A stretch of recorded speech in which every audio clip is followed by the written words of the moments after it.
सलाम, आदाब, नमस्कार, सत श्री अकाल दोस्तों, आप सभी का स्वागत है सिटीजन जस्टिस फोरम के इस वीडियो चैनल पर। हमारा मिशन भारतीय नागरिकों को उनके अधिकारों के बारे में जागरूक करना है जो भारतीय संविधान ने उन्हें दी है। अगर आप हमारे चैनल पर पहली बार आए हो तो कृपया सब्सक्राइब करें और बेल आइकन को क्लिक करके सबको चुनें ताकि हम जब भी नए वीडियो अपलोड करें तो आपको उसकी सूचनाएं मिलती रहे। हमें बहुत खुशी होगी अगर आप इस वीडियो को अपने संपर्क और दोस्तों के साथ साझा करें। Hello everyone, I am Advocate Suleiman Bhimani and I welcome you all to the Citizen Justice Forum video channel. Our mission is to empower Indian citizens by sharing knowledge about their fundamental rights as specified in the Constitution of India. If you are watching us for the first time, don't forget to subscribe and click the bell icon and select all so you receive notification whenever we upload new videos or go live. Sharing this video with your contacts and friends would be greatly appreciated.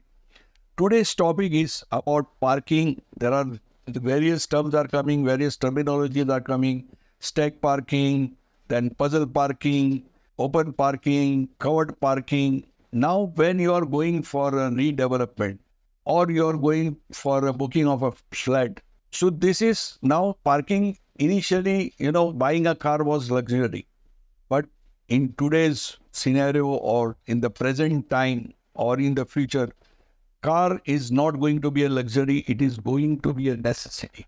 So, in a family, you will have 2 to 3 cars.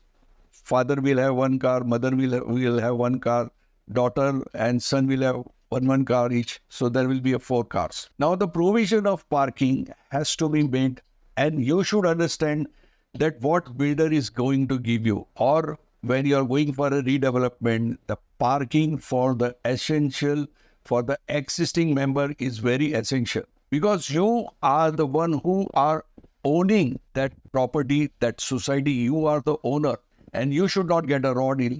So you should first understand that in the DA, the parking is specified properly that the existing member will get so and so parking, whether it is a covered parking or an open parking. It has to be specified in a very, very black and white clearly for a common man to understand. And if you are going to buy a flat, so you should know that in puzzle parking, you don't know where you are going to get the parking.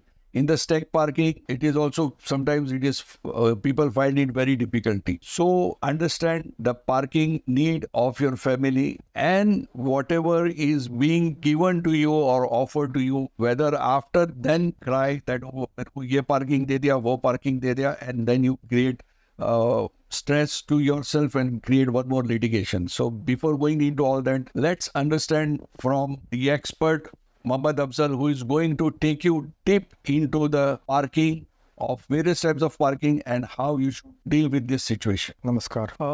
जैसे कि सुलेमान भाई ने बताया आपको, redevelopment and self redevelopment में अगर आप जाते हैं तो it is very very important to know the pitfall before you book a flat. As the demand for parking spaces continue to rise, innovative parking solution has become an essential thing in urban areas. However, with the increasing complexity of parking system, it is crucial for the flat purchaser and the builder to understand the details involved. यहाँ पर मैं आपको एक overview बताऊंगा कि stack parking को लेके, tower parking को लेके, पजल पार्किंग को लेके, और ये पूरा जो पार्किंग सिस्टम है इसमें क्या चीज़ इम्पोर्टेंट है. The main objective is to understand the different types of parking in a stack parking, tower parking and puzzle parking. ये बहुत इम्पॉर्टेंट है कि जो हिडन फैक्ट्स है ये आपको जानना बहुत ज़रूरी है before you book a flat, else you will be doomed for a life time. Information is the key. How to safeguard your interests? You alone can do it.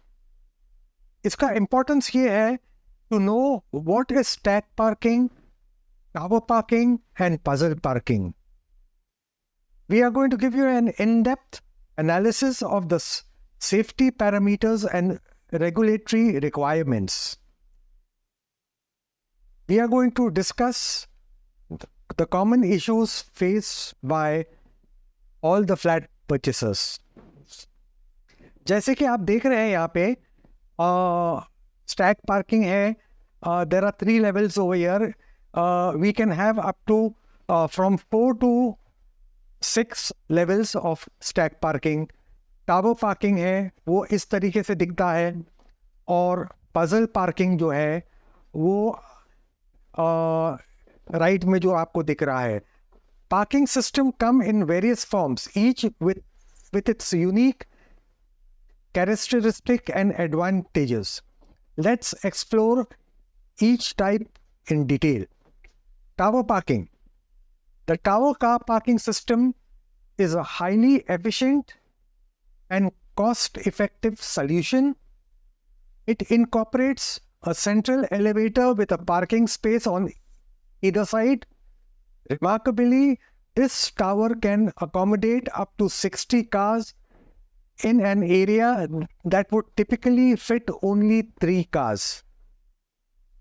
The process begins by parking the vehicle on the ground level of the elevator, or the elevator is equipped with mechanisms that allow horizontal movement to either side as well as vertical movement up and down.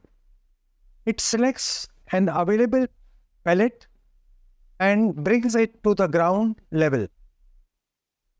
Tower parking system is a fully automatic and independent mechanical multi-level car parking system which is customized and designed as per client's requirement and space availability. ये जो tower parking है, it is a machine roomless parking system that helps in achieving maximum number of cars in available and allowable height. The tower parking system has a lifting capacity of 2.50 ton. The system can be customized and designed as a stand-alone structure tower. Puzzle parking की बात करते हैं तो puzzle parking, it utilizes a unique approach to maximize the number of cars accommodated within this given space. It employs a combination of horizontal and vertical platform movements. The entry-level platform exclusively moves horizontally, while the pit level and top level pallets solely moves vertically. The intermediate level pallets जो होते हैं, on the other hand, can move both vertically and horizontally. The system comprises of steady structure column and supports firmly fixed to the floor using chemical anchors bolts installed on a level concrete surface. It is to facilitate the movement. A single chain system and a geared brake motor are employed for both horizontal and vertical motion of the pallet. The puzzle parking system is also known as lift and slide. Parking system features a combination of platform for pallets, enabling horizontal and vertical movement like a puzzle. तो आप vertically भी उसको लेके जा सकते हो और horizontally भी आप उसको move कर सकते हो and retrieve the cars. It allows multiple cars to be parked in a single row with cars positioned in a staggered or puzzle-like arrangement to optimize space usage.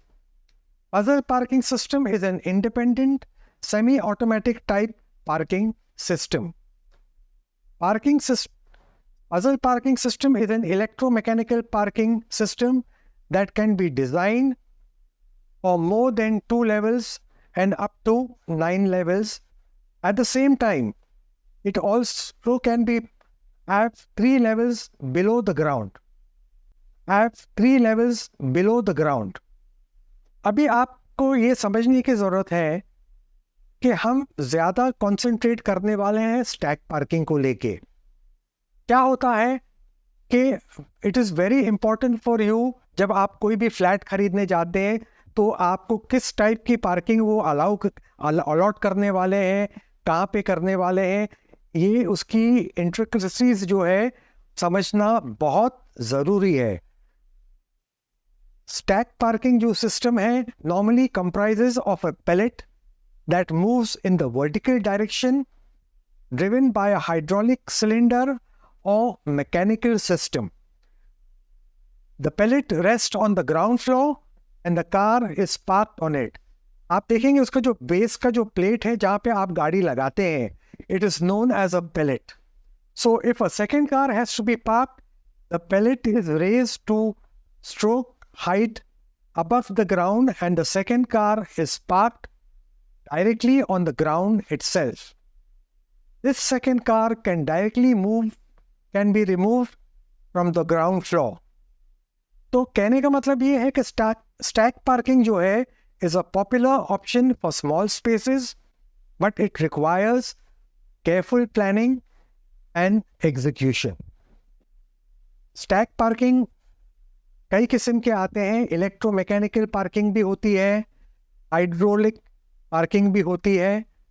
तो द स्टैक पार्किंग जो electromechanical parking system जो होता है, it consist of multiple levels or tiers of parking space stacked on each other.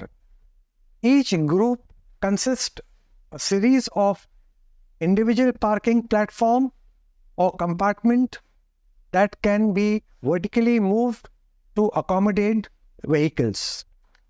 The scaffold are typically controlled by the electromechanical system that operates with the help of motor, gears and sensors. अगर हम hydraulic parking की बात करते हैं तो it consist of multiple levels of और tiers of parking spaces stack on each other. Each group contains a series of individual parking platform or compartments that can be vertically moved using hydraulic cylinders. The hydraulic cylinders are powered by a hydraulic pump system that pressurizes fluid to lift and lower the platform. Stack parking, it can be customized without modifying the building structural layout. So mechanical stack parking system consists of several components, which includes उसका platform है, lift है, shuttles है, stacking columns है, control systems है. It consists of safety features like sensors, barriers and alarm that prevents accidents and ensures safe operation. Power supply है इसमें, access ramp है, platform supports है and maintenance accesses है जैसे कि ladder, stairs or elevators that allow maintenance personnel to access the system components. All these components work together to provide an efficient space-saving solution. This parking system offers parking in 3 layers, 1 on the ground and 2 on the 2 upper levels. The car on the ground floor will need to be removed before lowering the first level platform. Similarly, the ground and the first level cars will need to be removed before lowering the second level platform. Stack parking जो है हमने यहाँ पे 3 levels दिखाया है, but you can have 4 to 6 level of car stack parking. How does the stack parking work? The stack parking works on a last in the first out basis. That is, the element that was inserted last will be removed first. And to implement the stack, it is required to maintain a pointer to the top of the stack, which is the last element to be inserted, because we can access the elements only on the top of the stack. इसका जो disadvantage है stack parking का, वो mechanical failure को लेके है, और which leads to potential delay, higher maintenance cost and inconvenience to the residents during power outrage. तो क्या होता है कि जब ये स्टैक पार्किंग जो है ये इलेक्ट्रिसिटी पे चलती है, और अगर आपका पावर फेलियर होता है तो यहाँ पे थोड़ी सी आपको दिक्कत आ सकती है। अभी जो कॉमन प्रॉब्लम जो फ्लैट परचेसर्स फेस करते हैं pertaining to car parking is the inconsistency between what is expected and what actually exists. तो जब आप कोई बिल्डर के पास जाते हैं तो हम देखते हैं कि there is a lot of misrepresentation of the parking spaces. There is failure to disclose parking system details के आपको हाइड्रोलिक वाला देंगे या मैकेनिकल वाला देंगे, और इसमें बहुत सारे पैरामीटर्स हैं। इन एडवोकेट सेफ्टी फीचर्स हैं, वो बहुत इम्पोर्टेंट फीचर्स हैं जो आपको इनिशियल स्टेजेस पे बिल्कुल ही नहीं बताया जाता है। ओवरचार्जिंग ऑफ पार्किंग स्पेसेस, जिसको आप कॉन्टेस्ट नहीं कर सकते हो, बिकॉज एक फ्लैट परचेसर को पार्किंग तो ज़रूरत होती है और उसके पास और कोई उपाय नहीं रहता है उसको पार्किंग के लिए, फिर वो बिल्डर जो भी अमाउंट मांगे उनको देना पड़ता है। Also not to mention allotted car parking numbers are not filled in the sale deed. तो जब आप एग्रीमेंट साइन करते हैं तो उसमें वो जो कार, उसमें ये मेंशन होता है कि you are being allotted one car parking space, but उसके डिटेल्स उसमें ब्लैंक छोड़े जाते हैं और ये जानबूझ के छोड़े जाते हैं। जब आप फाइनली जब आपने स्टैम्प ड्यूटी भर दिया, आपने डॉक्यूमेंट्स को रजिस्टर कर दिया साइन करके, और जब आपको फाइनली जब आपको पोजेशन मिलने वाला होता है तो पोजेशन के टाइम पे बिल्डर आपसे पोजेशन लेटर पे सिग्नेचर लेता है। वो एक फाइनल स्टेज होता है जब आपको कीज हैंड ओवर किया जाता है। उस वक्त वो मेंशन करते हैं वो पोजेशन लेटर में आपका कौन सा पार्किंग स्पेस होगा और कौन सा नंबर होगा, वो पोजेशन लेटर में मेंशन किया जाता है। ये आपको बहुत इम्पोर्टेंट है जानना कि स्टेट और सेंट्रल गवर्नमेंट की तरफ से there is no regulations to regulate the car parking. अक्सर हमने देखा है कि वो जो कार पार्किंग, जो स्टैक कार पार्किंग होता है, उसका जो बेस होता है जिसको हम पैलेट कहते हैं, उसका जो वेट जो होता है उसको कंसिडरेशन में नहीं लिया जाता है। तो the flat purchaser must be aware of this common tricks, और जब आप फ्लैट बुक करने जाते हैं तो आपको ये सारी चीज़ें क्लैरिफाई करना सेल्स टीम के साथ में बहुत ज़रूरी होता है और बहुत इम्पोर्टेंट है। आप जब सेल्स टीम के पास जाते हैं फ्लैट बुक कराने, तो वो आपको कहेगा कि भाई हम आपको स्टैक पार्किंग दे रहे हैं, आपको पोडियम में दे रहे हैं, या आपको स्टिल पार्किंग में दे रहे हैं, या आपको बेसमेंट में दे रहे हैं, मगर वो आपको ये नहीं बताता है कि आप मान लीजिए कि आपके पास मारुति गाड़ी है और आगे चल के आपने फॉर्च्यूनर लिए, तो जो मारुति गाड़ी है उसका वेट और फॉर्च्यूनर का वेट में बहुत अंतर है। तो क्या आपने जो स्टैक पार्किंग आपको जो अलॉट की गई है वो क्या वो पर्टिकुलर गाड़ी का वेट सस्टेन कर पाएगा? ये एक बहुत इम्पॉर्टेंट क्वेश्चन है जो आपको बुकिंग के टाइम पे क्लैरिफाई करना ज़रूरी है। जैसे कि आप ये टेबल में देख रहे हैं कि स्मॉल कार जो है, जैसे कि मारुति है, होंडा है, उनका लेंथ देख लीजिए, उनका ब्रेथ देख लीजिए। Most important is the weight. तो छोटी गाड़ियों का जो वेट होता है वो 1000 से 1500 किलो तक का होता है। अगर हम मीडियम कार्स की बात करते हैं, जैसे कि टोयोटा करोला बोलिए या होंडा सिविक बोलिए, तो उनका जो वेट होता है वो 1500 से लेके 2000 केजी तक होता है। अगर हम लार्ज कार्स की बात करते हैं, जैसे कि मर्सिडीज का सी क्लास ले लीजिए या BMW का 3rd सीरीज ले लीजिए, उनका जो वेट होता है गाड़ी का वो 2000 से 2500 केजी होता है, 2500 केजीज होता है। अगर हम कॉम्पैक्ट SUV की लेते हैं जैसे कि Hyundai CR-V 5 और Toyota RAV4 की अगर हम बात करते हैं तो वो 1500 से 2500 केजी का उनका वेट होता है। तो आपको ये समझना है कि जब आपके पास छोटी गाड़ी है और जो आपको एंड में अगर आपको वो पर्टिकुलर स्टैक पार्किंग अलॉट की गई है, तो जब आगे चल के अगर आप बड़ी गाड़ी लेंगे तो क्या उसका वो वेट सस्टेन कर पाएगा कि नहीं कर पाएगा। इसीलिए इट इज़ वेरी इम्पॉर्टेंट कि उसका जो पैलेट है, उसका जो वेट जो सस्टेन करने वाला है, ऐसा मीडियम हो ताकि आपका छोटी गाड़ी भी आ जाए और मीडियम और बड़ी गाड़ी भी उसका जो वेट है वो सस्टेन कर पाए। So it is very important that today you may have a small car, tomorrow you might purchase a bigger car, then what are you going to do? You need to think. Car parking को और stack parking को लेके जो common issues जो flat purchases जो face करते हैं, तो वो ये है, builder will never disclose to the purchaser which parking number he is going to allot or right up till the end, जब तक के आपको possession letter नहीं मिलता है।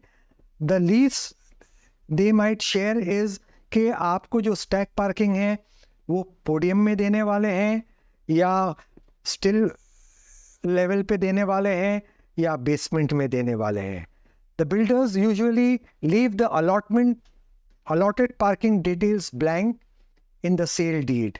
तो अभी जो रेरा ने एक नया मतलब इन्हें आदेश दिया है जहाँ पर इट बिकम्स वेरी इम्पोर्टेंट कि भाई जो बिल्डर्स हैं वो एग्रीमेंट के अंदर ही आपको कार पार्किंग अलॉटेड जो है उसका नंबर भी डाले और कहाँ पे वो देने वाले हैं वो सारे डिटेल एग्रीमेंट इटसेल्फ के अंदर ही वो उसको फिल करें before the registration. It is also very important that at this point of time nothing can be done as all the payments have already been made and there is no scope for backing out.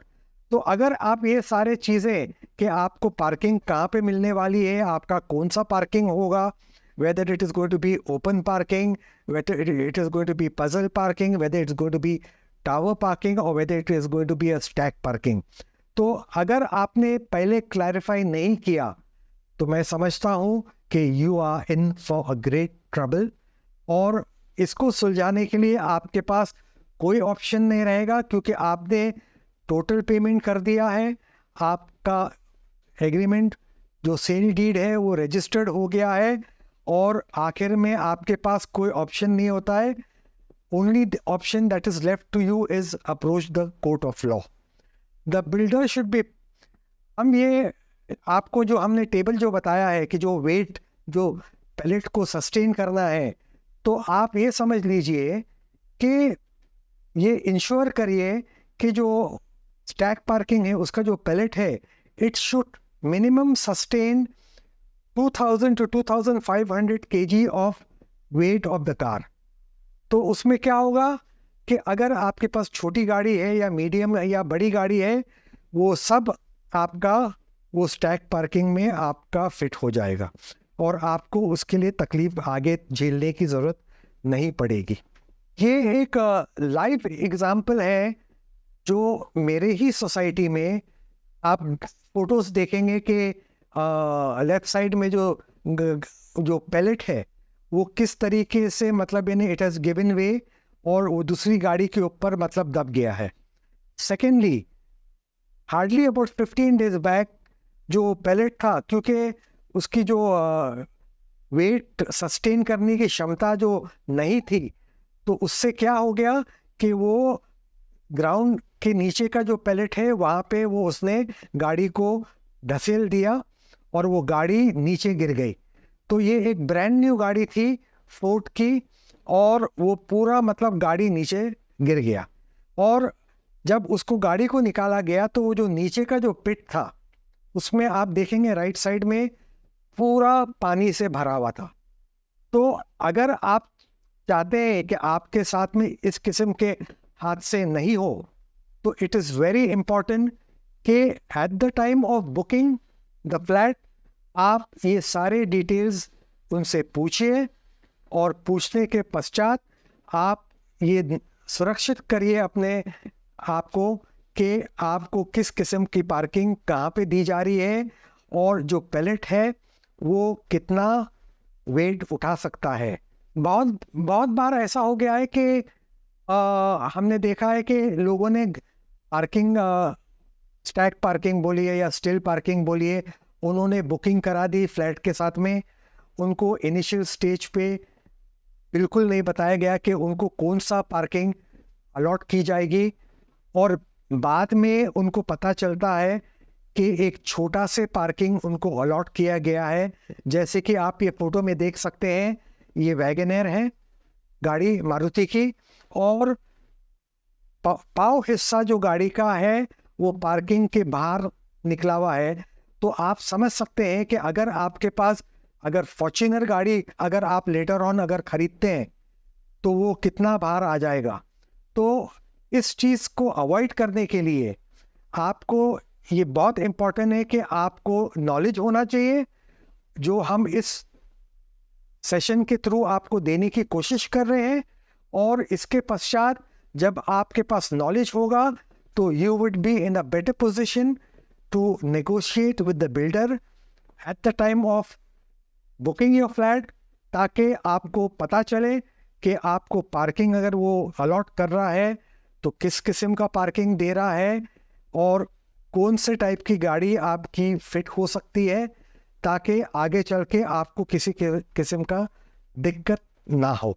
जैसे कि हमने सारी चीज़ें discuss की, where do we the flat purchasers go wrong?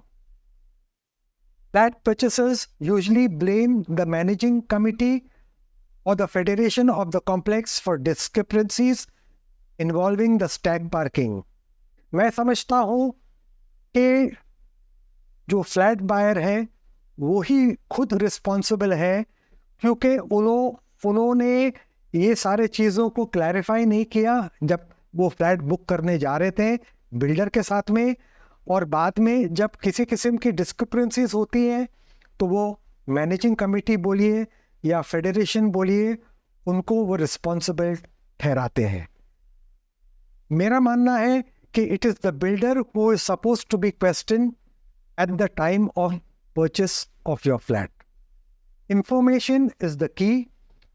Ignorance of law can not be an excuse.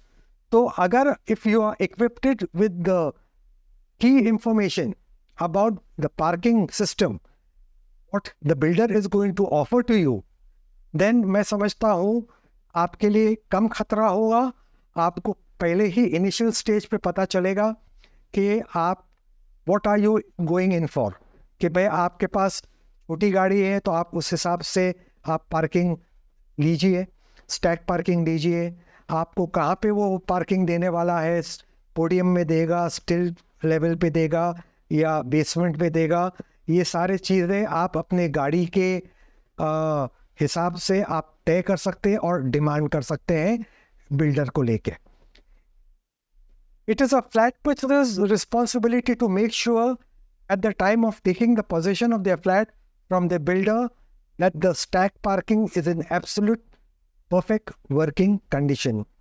अक्सर क्या होता है कि आपको जल्दी रहती है फ्लैट की चाबी लेने के लिए, और जब आपको पोजेशन लेटर साइन करना होता है तो आप पोजेशन लेटर पे सिग्नेचर करके उनको दे देते हैं बिल्डर के आदमियों को, और बाद में आपको पता चलता है कि भाई आपका जो स्टैक पार्किंग है वो वर्क नहीं कर रहा है, या अगर वर्क कर रहा है तो उसमें जो मटेरियल है वो सब स्टैंडर्ड यूज़ किया गया है, उतना वेट सस्टेन नहीं कर पाता है, जिसके वजह से बॉम्बे भर में या महाराष्ट्र भर में जहाँ पर भी स्टैक पार्किंग है 90% केसेस में ये हादसे हो रहे हैं। और मैं समझता हूँ कि अगर आपने पहले ही इस चीज़ को क्लैरिफाई कर दिया बुकिंग के टाइम पे, तो आप काफ़ी झमेले से अपने आप को बचा सकते हैं. One should inquire with the builder about the other two stack parking owners.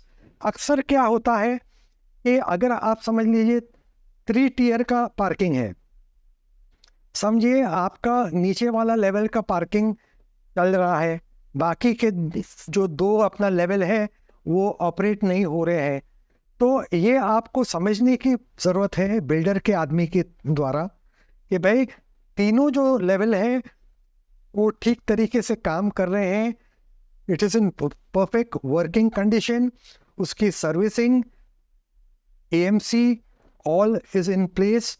अगर उन्होंने AMC बिल्डर ने कर रखी है तो उसके जो AMC कॉन्ट्रैक्टर है उसका आपको डिटेल लेना ज़रूरी है, उनका कॉन्टैक्ट नंबर लेना ज़रूरी है, और आपको ये निश्चित करना ज़रूरी है कि आपको हैंड ओवर करने से पहले वो सर्विसिंग उसकी बराबर से हो रही थी स्टैक पार्किंग की, और आपके पोजीशन लेने के बाद भी उसको सही ढंग से उसकी सर्विसिंग हो.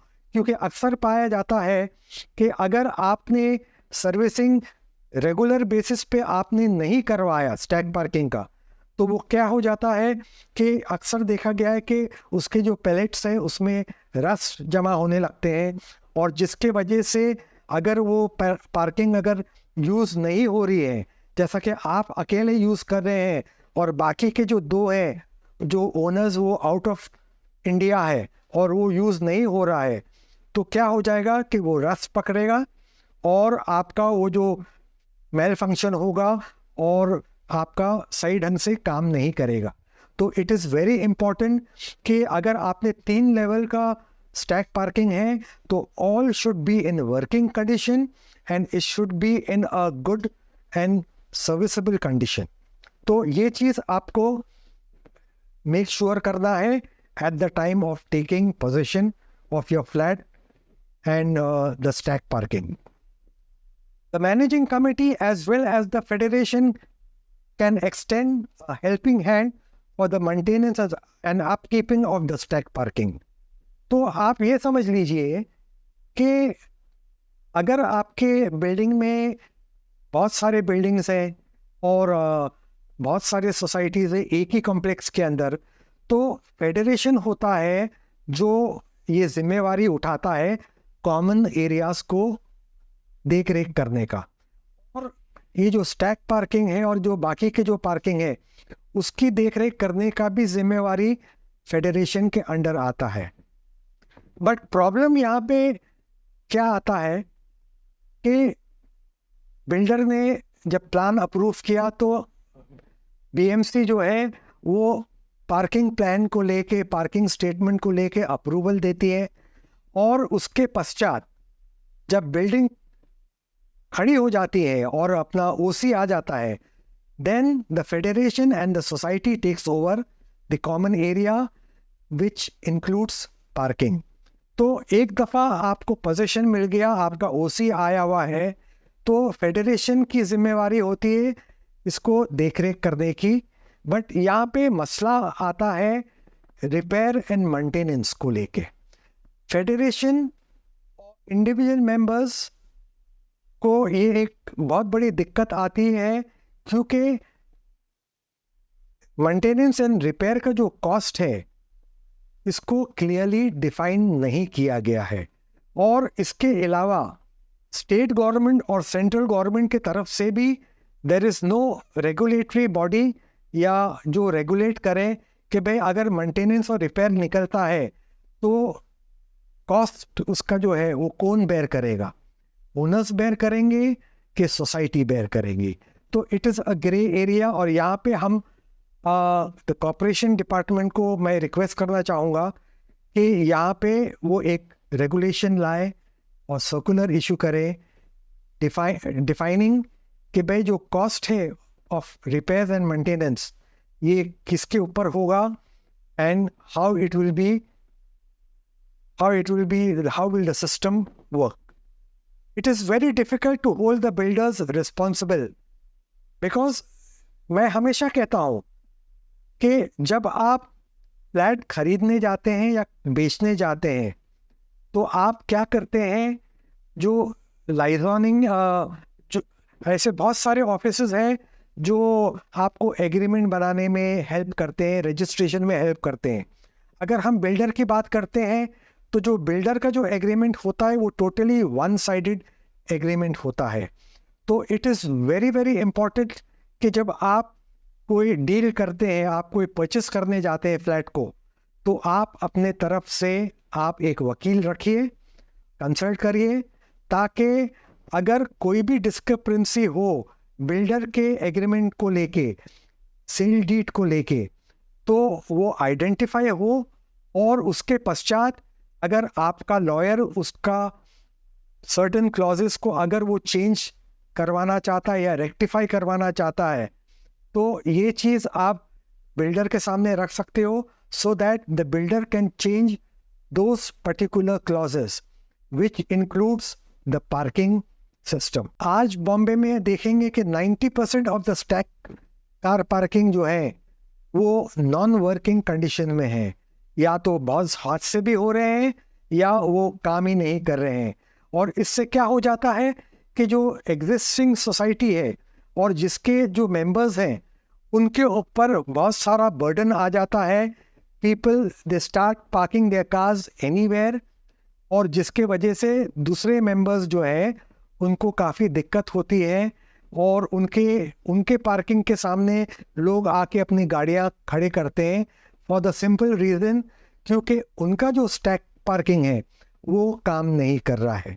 तो ये सारे चीज़ों को अवॉइड करने के लिए it is very very important that आप शुरू में ही जब आप फ्लैट का डील करने जाते हैं तो ये फाइनल पॉइंट्स जो है इस चीज़ को लेके आप क्लैरिफाई करिए सेल्स टीम के साथ में, और आप ये निश्चित करिए कि जो सेल डीड है उसके अंदर ये सारे डिटेल्स इनकॉर्पोरेट हो, ताकि आगे चल के आपको किसी किस्म की कोई दिक्कत पेश नहीं आए।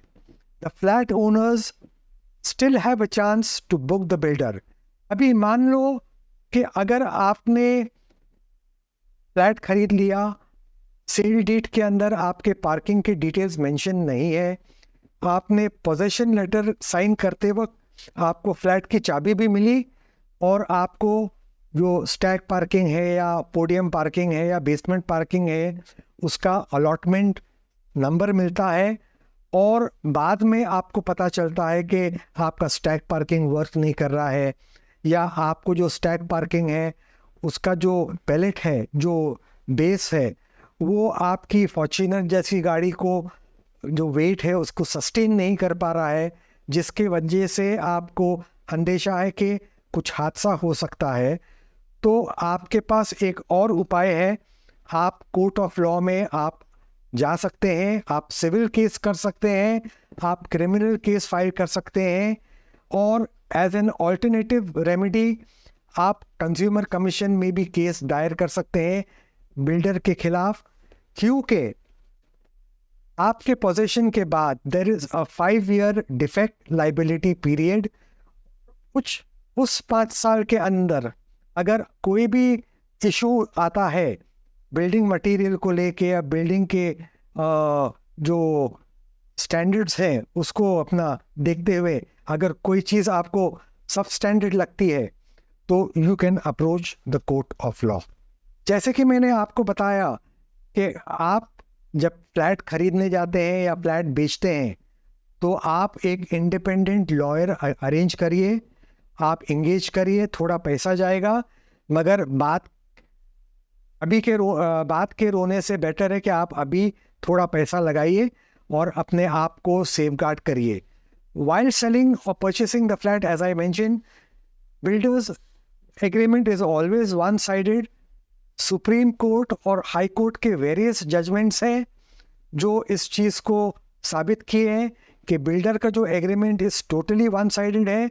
तो अगर आपको अपनी साइट को सेफगार्ड करना है तो थोड़ा पैसा इनिशियली खर्चा करिए, लॉयर को इंगेज करिए, और ये सारे क्लॉजेस जो हैं इसको स्टडी करके लॉयर को बोलिए स्टडी करने, और जहाँ पर भी कुछ चेंजेस अगर लाने हैं तो उस चेंजेस को बिल्डर के सामने रखिए ताकि वो अपने एग्रीमेंट्स में उस चीज़ को अमेंड करके आपके हिसाब से वो क्लॉजेस को इनकॉर्पोरेट करे। The corporation department should establish clear responsibility and guidelines pertaining to stack parking.